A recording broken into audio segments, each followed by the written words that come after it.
আসসালামু আলাইকুম, হ্যালো বিয়াস। আজকে আবার রাস্তা হাঁটতে আসলাম। আসার পর দেখি এক ভাই এখানে মাছ ধরতেছে, তো তার ভিডিও করার জন্য এখানে দাঁড়াইলাম। এইমাত্র উনি একটা টাকি মাছ ধরছে, সেটা ভিডিওটা করতে পারিনি।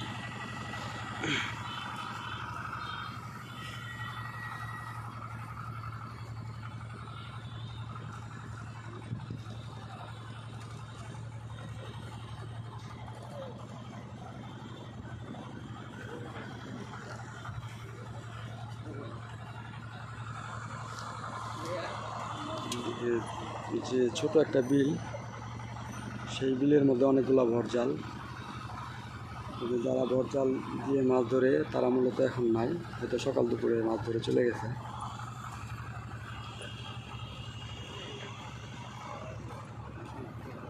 খুব সুন্দর একটা পরিবেশ রাস্তার সাথেই।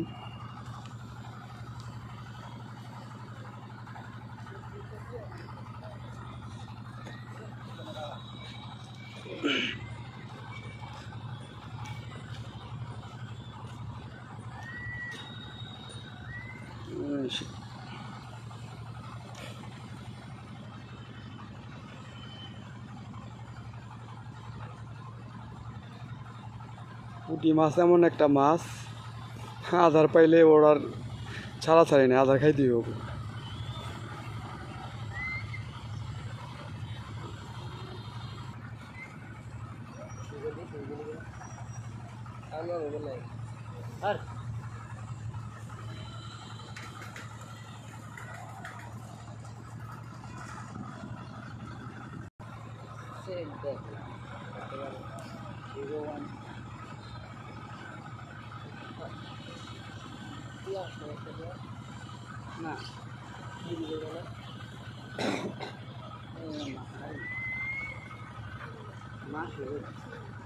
সাথে একটু ভাত টাত মিক্সড করে দিবেন, বেশি না, 10 টাকার ভুসি নিয়ে এসে ফালাইলে সারাদিন মাছ ধরতে পারবেন। ভাই আপনি উপজেলায় মাছ ধরতে যান না? আচ্ছা, এই যে এখানে ভর জাল উঠাইছে, দেখি কতগুলা মাছ উঠছে। পুঁটি মাছ উঠাবা এগুলা?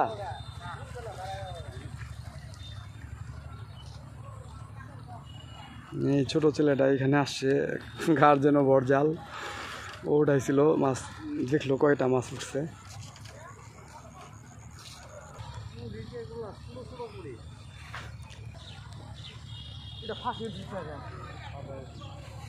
এবার ওইখানে অনেক মাছ ঢুকছে।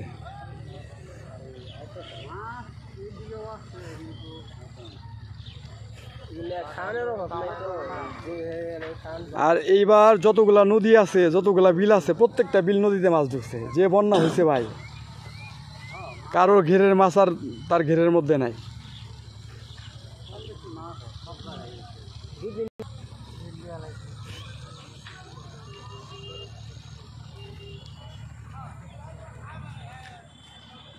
এমন বন্যা আর মনে হয় না কেউ দেখছে বাংলাদেশে।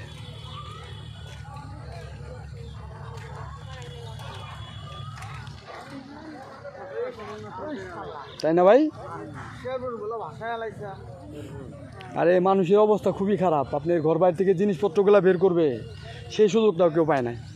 মানে রাতারাতি, মানে যখন পানি ঢুকছে খুব দ্রুত গতিতে ঢুকছে। এমনিতে নর্মালি বন্যার পানি যখন আসে, মানুষ আভাস পায় যে বন্যার পানি আস্তে আস্তে জিনিসপাতি সরানোর সুযোগ পায়, কিন্তু এইবার কোনো সুযোগই পায় না। বিশেষ করে শেরপুরের লোকজন, নালতাবাড়ির। ভাই পুঁটিটা একটু এদিকে ধরেন। হ্যাঁ, যে ছোট পুঁটি মাছ, হ্যাঁ ওইখানের পুঁটি মাছগুলো বড়। ওই যে ওইখানে ছোটো ছোটো পোলাপান্ডা রেগুলারই মাছ ধরে এখানে।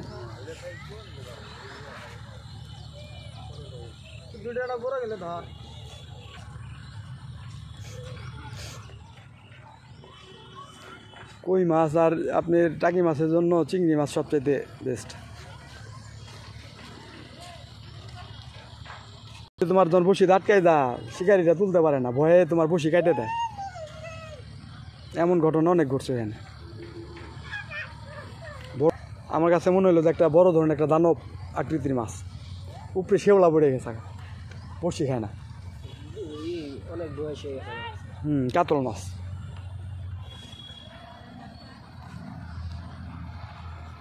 যেগুলা মাছ মাঝে মধ্যে কারো বসি দাঁতকাই গেলে না অনেকক্ষণ দেহে উঠাইতে পারে না, পরে বসি কাটে দেয়।